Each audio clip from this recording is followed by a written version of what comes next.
And today we will begin with the line, above stood ranked a subtle archangel race, vision descried and gripped, their seeing thoughts filled in the blanks left by the seeing sense.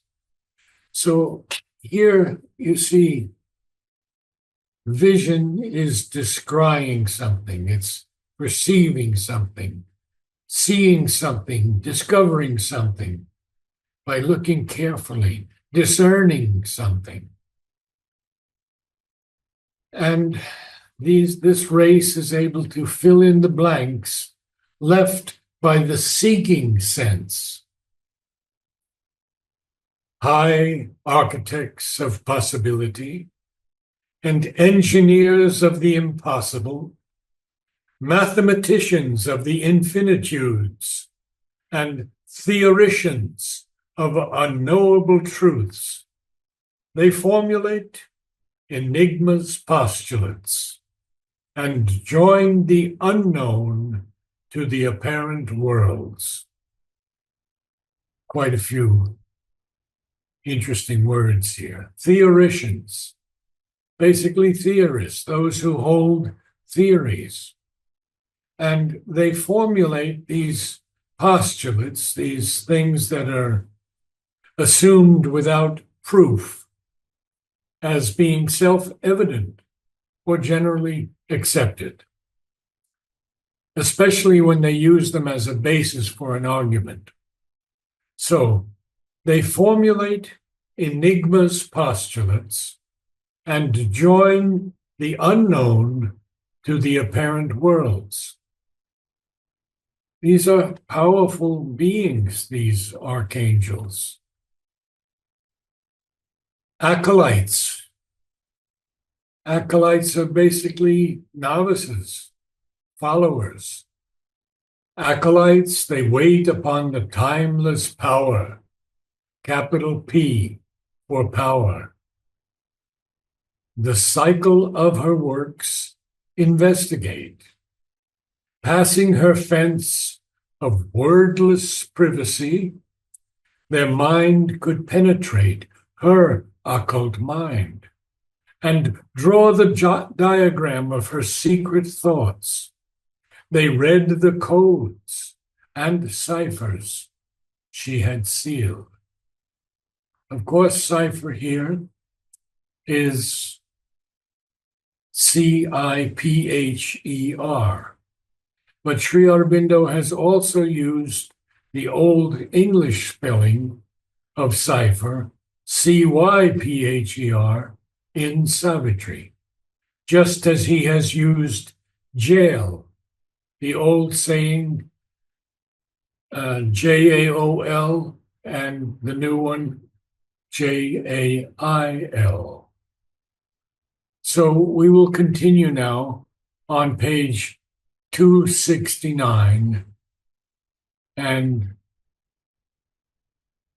continue with the kingdoms and godheads of the greater mind. Copies they made of all her guarded plans, for every turn of her mysterious course assigned a reason and unchanging rule. The unseen grew visible to student eyes. Explained was the immense inconscient scheme. Audacious lines were traced upon the void. The infinite was reduced to square and cube. So we have some interesting words capitalized, inconscient. And Sri Aurobindo will define this word so beautifully. The inconscient and the ignorance may be mere empty abstractions and can be dismissed as irrelevant jargon if one has not come in collision with them or plunged into their dark and bottomless reality.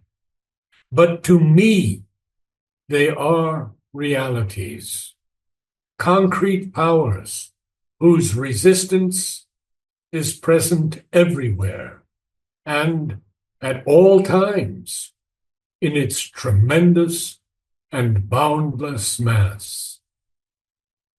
I may have spoken of this before, but it should be repeated. Sri Aurobindo rarely uses the first person. You can hardly find it even once in Savitri. But Mother tells us that if you really want to know Sri Aurobindo, read his sonnets. So this first was a letter on Savitri. And the second is from letters on yoga. In its actual cosmic manifestation, the Supreme, being the infinite and not bound by any limitation, can manifest in itself, in its consciousness of innumerable possibilities, something that seems to be the opposite of itself, something in which there can be darkness, inconscience, inertia, insensibility, disharmony, and disintegration. It is this that we see at the basis of the material world and speak of nowadays as the inconscient ocean of the Rig Veda, in which the One was hidden and arose in the form of this universe, or, as it is sometimes called, the non-being, Asat. Vladimir, would you like to add something on the inconscient? Well, there's not much to add, but to the one, I may add something, because this was the one. What is the one? Yeah? Which you read so beautifully about how he explains that the one is the biggest number, actually. It is the number which includes all other numbers. It's not the smallest number. And you see, I was preoccupied with this question, and I went around asking professors of mathematics, can you explain to me what is one? Because I understand that 2 depends on 1. When you have 2, that means you have already 1 in place. So you can plus 1 plus 1 and so on. All the numbers you can understand in accordance with the 1. But what is 1? How can you understand 1? And you know what he told me, professor of mathematics? He told me, you are asking the most difficult question in mathematics. They do not know what 1 is, because it is the only number, he told me, that you can choose at will. And on that ground, all other numbers become clear, but the first one, the 1, on the scale, if you take the scale, so on the scale you choose this scale, this will be 1, then 2 will be here. But if you choose the whole scale as 1, where is 2? So this is what he told me. So it fits very beautifully into what you read from Sri Aurobindo. And then I was preoccupied mathematically to get to the mathematical understanding of what is 1. And you know what I arrived at? Mathematically, and it is proven. I can show the proof how with numbers you can really see it. It is 0.9 into eternity. This 9 running into eternity is never ending. And if you put at the end, which is not possible because there is no end, 1 drop, 1, and then it will become 1 visible, manifested, so to say. But since it is running into eternity, there is no end to that. This is the biggest number which manifests all other numbers. Just wanted to share this idea. Thank you so much. Yes. I would just like to share one thing, Basudev. I would just like to share one thing. Can I share? Truly. Mother once said that unity is there in all the numbers. So that is the importance of one. It is there in all the numbers. And Beautiful. mathematically, when we 0.9 it goes to infinity, mathematically it can be proven as that is equal to 1. Absolutely. Absolutely. Because, it is really proven. If you divide 1 by 9, you will get 0, 1, 1, 1, 1 into eternity. If you divide 2 by 9, you'll get 0, 2, 2, 2, 2, 2 into infinity. If you get 3, 0, 3, and so on. And 9 by 9, you will get 1. How come? It should be 0, 9, 9, 9, 9 into eternity, the same way. And it is very easy to prove, because if you plus 0, 1, 1 into infinity, 0 plus 1 and 1 into infinity 9 times, then you get 0, 9, 9, 9, 9 into infinity, which is 1. It's mathematically quite obvious that this is the biggest number. And every number contains the 1. That's the beautiful of what you said from the mother, that the oneness is within each number because 1 is there. Thank you, Basudev. I will continue then with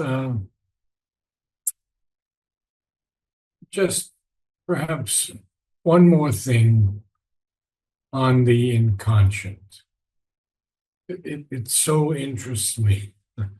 The inconscient itself is only an involved state of consciousness, which, like the Tao or Shunya, though in a different way, contains all things suppressed within it, so that under a pressure from above or within, all can evolve out of it, an inert soul with a somnambulist force.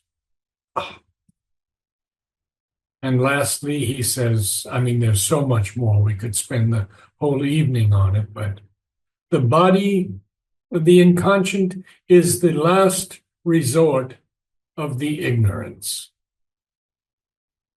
The body, we have said, is a creation of the inconscient and itself inconscient, or at least subconscient in parts of itself and much of its hidden action. But what we call the inconscient is an appearance, a dwelling place, an instrument of a secret consciousness or a superconscient, which has created the miracle we call the universe. Essays in Philosophy and Yoga. Audacious lines were traced upon the void. The infinite was reduced to square and cube. And again, the infinite is capitalized here, so I'm afraid I have to give you a few more definitions from Sri Aurobindo. He says, the infinite is not a sum of things. It is that, capital T, which is all things and more. The Life Divine. From Essays Divine and Human, he writes, even the words eternal and infinite are only symbolic expressions through which the mind feels without grasping some vague impression. Without grasping some vague impression of this supreme. And mother says to a young person, it is very simple, as you will see. The infinite is the inexhaustible storehouse of forces. The individual is a battery, a storage cell, which runs down after use. Consecration is the wire that connects the individual battery to the infinite reserve of forces. And then Mother gives us a second definition, which is so beautiful. The infinite is the river that flows without cease.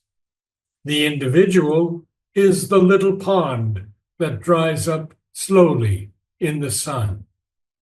Consecration is the canal that connects the river to the pond and prevents the pond from drying up. Mother's Collected Works, Volume 16, Some Answers from the Mother. Arranging symbol and, I have to stop there because we need someone to read. It's already 7:56. Do I have a volunteer? Or can I choose someone? We have so many people today. I can read. Okay, very good. Above stood ranked a subtle archangel race with larger and looks. Archangel. Archangel race with larger lids and looks that searched the unseen. A light of liberating knowledge shone across the gulf of silence in their eyes. They lived in the mind and knew truth from within. A sight withdrawn in the concentrated heart could pierce behind the screen of time's results and the rigid cast and shape of visible things. All that escaped conception's narrow noose. Vision discreet and gripped their seeing thoughts, filled in the blanks left by the seeking sense.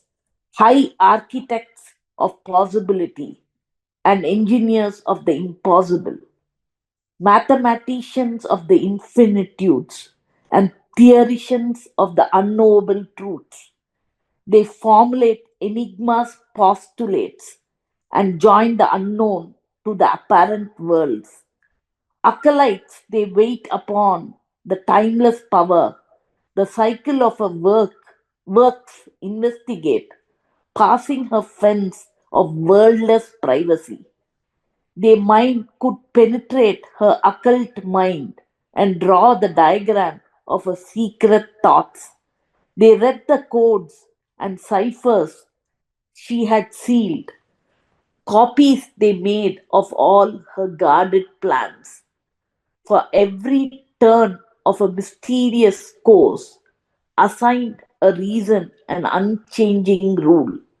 The unseen grew visible to student eyes. Explained was the immense, inconscient scheme. Audacious lines were traced upon the void. The infinite was reduced to square and cube. Is that it, or? Yes, and thank you very much. Thank you. So next week we will begin with arranging symbol and significance. And Sri Aurobindo will tell us also about the transcendent.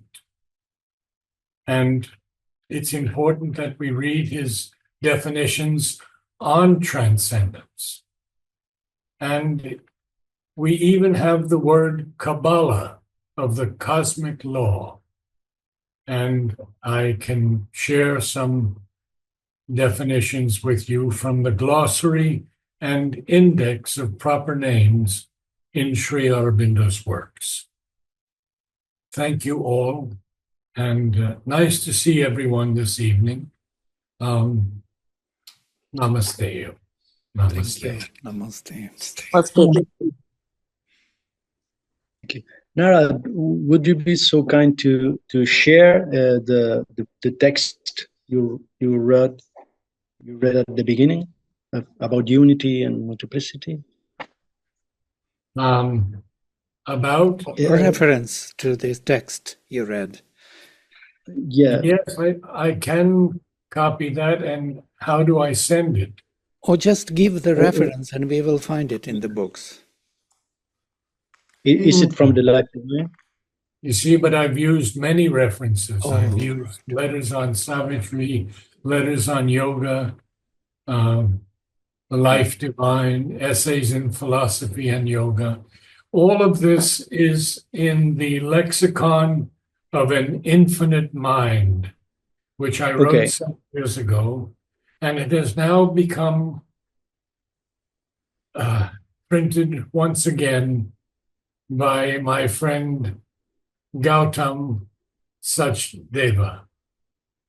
And you can get it from Vak bookstore, and it will also be available soon on Sabda. So Not I'm Amazon? happy to. It will be on Amazon eventually also, yes. You might have to wait a few weeks, but it will be on everything, yes. Great. And all of these things, of course, my wife, Mary Helen, and I read Savitri 8 times, beginning to end, to find all the words that could and should be defined. And now you can do it with a computer so easily, but we had to do it by hand and continue to do it by hand. And one day when we met Madanlal Himatsinka, he threw us a little book, which was every word in Savitri, done by this lady who has passed from our bonds now, and her name was Jyoti Prem. So, Jyoti Priya, no? Or Jyoti Prem? not Jyoti Priya, no. No. Jyoti Priya was the head of the Sri Aurobindo Center in Los Angeles, and I worked with her for some years. She was very ill when we came to work with her, and her feet were in tremendous pain. But she was determined to go and see Mother one last time. And she actually climbed the stairs to Mother's room alone and knelt before Mother. They gave her a chair, I believe. And Mother said one thing to her, "But you are all right." Hallelujah. Namaste all. Namaste, Narad.